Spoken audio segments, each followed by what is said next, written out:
Hey everyone, welcome back to my next video. One question I get a lot is about insurance, and rightly so. Insurance for us, car livers, van dwellers, RVers, is very different than almost everyone else, and so it's a complicated subject. And I have been reluctant to talk about it myself because I am no expert. So recently I've been getting a lot of questions about insurance, and it just happened to occur to me, wait a minute, I know an expert. So Joe and I met over in Leadville here last month, and Joe's a full-timer, so he can answer all of our questions really well. And you kindly agreed to come over, and now we're going to put together this insurance video, and I think it's a really, really important topic. Why don't you just begin by giving us a broad overview of how insurance works? Okay. Well, there's a couple of things that we probably should start out with first. And a lot of people get into trouble, whether they're van dwellers or home dwellers or anything else. Do not lie to your insurance agent. Do not omit things. Insurance companies are looking for ways not to pay. I mean, they're business. They want to keep their money. They don't want to give it back to you. So if you don't tell them something or knowingly omit something when they're interviewing you, they probably won't pay. You may get insurance, but the only good it's going to do is when you hand that insurance card to a police officer and say, I have insurance. If you get into an accident or there's a huge liability thing, they're going to say, you lied to us, I'm sorry, we're not going to pay. So I see a lot of people saying, well, just don't tell them you're living up full time in your RV. No, that's the wrong thing to do. You've got to tell them, let them know what's going on. You hear that all the time, that, oh, the insurance companies are all evil and they just want to rip you off, so they will find any excuse not to pay. Mm-hmm. You're confirming that. Yeah. Well, not the evil part. They're in business. They're a business. Okay. They have no soul. They have no feelings. They just want, the bottom line. And, you can understand their point. You did not tell them the whole truth. Yeah. And that did change the situation. Yeah, well, it basically voids the contract. Right. So just please, whatever else you do, just tell them what's going on. Your insurance agent will try to help you out. And if he can't, find somebody else who will. That's my best advice. Okay. What if I don't have an agent? So in other words, I have a van. I went through the website. I got Progressive Insurance on my van. Mm-hmm. There's no agent involved. I'm not lying or deceiving. There's no question that ever says, are you going to live in your van? Right. So am I now still at risk?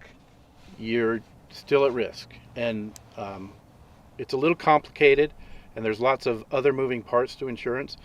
But if I want to show some visual aids to kind of parse out what's important and what's not. So traditionally, people own a home or they rent a home, and they have a van or a car or a motor home or anything else, right? And each one of these has a tier of insurance to it, okay? Now, the important parts are your liability. Your personal liability, that's you and your family, falls under the home. Your personal property, meaning your clothes, your toys, everything you own, falls under the home. This is personal property. On the auto side, your auto liability, if you get into an accident, falls under the auto. So if you hurt somebody in an accident, that falls under here. Property damage also falls under here. So if you wreck somebody's Lamborghini, that's gonna fall under here, okay? Well, most people live this way, right? And it's not a problem until you decide that you're going to live in your van. Then you almost always lose this entire section. If you have an RV, then you get personal liability and personal property. That's the huge difference. So if you're in a Class C, Class A, a van that has been specifically designed to be an RV, you get your personal property and your personal liability along with the auto liability and personal property, personal liability, property damage, and auto. Okay? So let's just clarify that personal property would be my camera. The camera we're shooting this with. Yeah, all your stuff. Anything. Yeah. Our things. And that's a big question people have. How do I insure my stuff? And if in a van, it's not. You're just not. You're not. And so in a van, you still get your... now, when we say van conversion, we're not talking about a Class B. No. This is one van conversion. I bought a van and I conversion. built a bed. Yeah. So then you've got your auto liability and your property damage. So if I run the van into something, I cover that thing. That's still covered. Okay. Right. But all of your stuff inside the van is not, because your personal property isn't included. Now you can add a certain amount of stuff to your van. And usually the way they classify it is if it's physically attached to the van, you can get it insured to a certain point. 5,000, 10,000, whatever it happens to be. Would it be things that attach to the van? So if I added a winch. If you added a winch, that's an upgrade. And you would just declare that to your... So it's attached to the van, it becomes part of the van, and then you can insure it. If it's not, so a radio, I'm attaching that to the van. Exactly. I have a stereo system, that sort of stuff. A fancy stereo system. There are things that you can attach and have insured. But if I'm carrying my camera, I have an expensive camera I'm shooting with, let's say. I don't, but let's say I do. They're going to say, no, you don't. More than likely, they'll say, well, cover it under your homeowners. Right. Yeah. They'll say, I don't have a homeowners, and they'll say, okay, well, you don't get anything. Right. That's the bottom line. Exactly. So there's the big hole in van living is your liability insurance and your personal property insurance. If you know that and you go into it knowing, then okay, you know you're self-insuring, right? Right. If you don't, something happens, it's a big problem. Yeah. And the most important thing is the liability, because I can do a huge amount of damage, very expensive damage with my van. Yeah. So I'm protecting other people, or if I have full coverage, I'm protecting the van if someone else hits it. Yeah. So that's really good, essential and required by law. You have to do that. But my stuff inside is just simply uninsured. That's the bottom line. The bottom line. If I'm living in a van that is not rated as an RV. You can get it rated as an RV, but it's not easy. So you're saying it is maybe possible to reclassify it as an RV? It is. Okay. But each state is different. That's the other thing that we should talk about, is every state has different laws with insurance. And the insurance companies pretty much have to accommodate each state. So everything I'm saying is general. Most states, they do it this way. Some states you may find that they don't. But most states do it this way. Right. But lots of companies specifically ask, are you living in it full time? Really? And if you are... Oh, if you have an RV. Yeah. Right. If you are, then, and I may be crossing lines here a little bit, but in an RV, if you're living in it full time, make sure you tell them, because that changes the structure of how the policy is written. So then you get the property liability, or the personal liability and your personal property.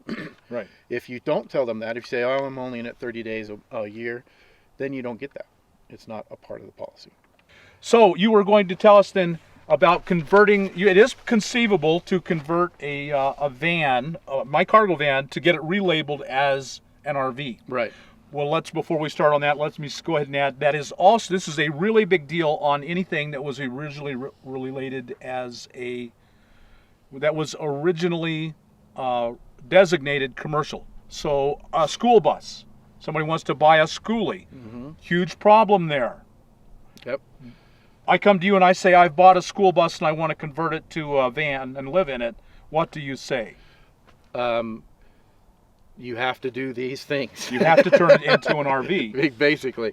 Or it will always be a commercial vehicle. It'll always be a commercial vehicle. And what I'm hearing from people is when they come in with their school bus or they come in with their cargo van, and a lot of times a 1-ton truck or a 1-ton van is automatically commercial in a lot of states. Yep. And the insurance company says, well, you're a business then? You have a commercial vehicle. And you say, no, I'm not. And they say, we won't insure you. A lot of vehicles are rated as commercial when they leave the factory, and then that problem is the exact same as living in your van, or just a regular old passenger van. it's not an RV and you want to turn it into an RV. Right. So how do they do that? All right. So specifically, and I've called several underwriters to make sure this is correct. In order for a van to be classified as an RV, you have to have a plumbed toilet. And that means it has to be plumbed to a black tank. So here's my question then. If the state retags it as RV, the insurance company doesn't care. They're not going to inspect for this. They're not going to inspect for this until you're in an accident. Ah, right. And then they're going to say, well, you know, you're not an RV. We'll cover the damage to the cars, but we're not covering anything else. Okay. Because it's still, to us, it's still an auto. Okay, because you don't meet these requirements. Exactly. Again, that's another thing I didn't know. Yeah. So you got to plumb the toilet. The shower, you have to have a shower. I guess you could have a bath too, but I don't know how that would work. That has to be plumbed as well. And I think they're afraid that people are going to just dump down, you know, they're going to become liable for somebody dumping their stuff somewhere they're not supposed to. So that's why they want that. You have to have a built-in fridge. And I think, you know, there's some nuances there. What means built-in? If I box it in, is it built in? I would think so. Yeah, more than likely. I'm not going to say yes. You got to check with your insurance company. Well, a logical way to look at that is if you buy a box fridge, set it on the ground, you get in an accident, it flies up and kills someone. Mm-hmm. Well, they should not be liable for that. That's your act and not the vehicle's act. Right. So it makes sense that it would have to be built in to me. Yeah. That seems reasonable. Okay. Yeah. And the same with the stove. The stove, same thing. And there's all kinds of stuff there. They don't want the fire. You know, if it's built in, then it's built in correctly, and there's not a risk of a fire, as high a risk of a fire, that sort of thing. If an RV manufacturer builds in the propane system, then they follow code, or they're liable. There's someone who's liable. There's always somebody who's liable. Right. They're looking for someone who's liable other than themselves. Yep. They're in business. Yep. So those are the things. And, you know, in a van, some of these are hard. Really hard. Yeah. You get into some of the bigger vehicles, box trucks, that sort of stuff, maybe you can get this done. Yes. But just in a van, that makes it difficult. Really difficult. I cut the roof off my van and put on a top. Mm-hmm. I've probably voided my insurance. You probably should check and make sure. Because structurally the van is different and probably not as safe. I mean, I cut out ribs. Yeah, you did. Yeah, I would. They could probably see that and say, wait a minute, you've added the top. We're not going to pay your insurance. We're not going to pay this claim. Yep. And they're not, you know, you mentioned evil. They're not evil. They're just, insurance companies like right now are taking rate increases because they're losing money on their personal auto business because it's costing so much money to fix the fender benders. It used to be a fender, you know, you could pound it out or paint it and you'd be done. Now you got to replace the whole fender. Now it's got cameras in it. Now it's got sensors in it. Now it's got all this other stuff in it. So something that cost them $1,000 now costs $4,000 or $5,000. So don't look at them as evil. And you know, I don't like them either. It's necessary to protect yourself, but they're not evil. They're just trying to make the playing field fair for everybody. Right. And that's important. They are in business to make money. Yeah. If they don't make money, they go out of business. Yeah. That's the way this country works. Yep. You know that every little accident on today's cars is huge. Yeah, it costs a lot of money. If you have questions, you know, give me a call or call your insurance agent and make sure you've got it right. Because the last thing you want to do is have it wrong and then have something terrible happen. So make sure you have it right. And make sure you got the coverages you can get and know that some of them aren't going to cross over for vandwellers. Give Joe a call. Tell us your phone number one more time. 801-647-1389. Okay, there you go. So we'll talk to you later.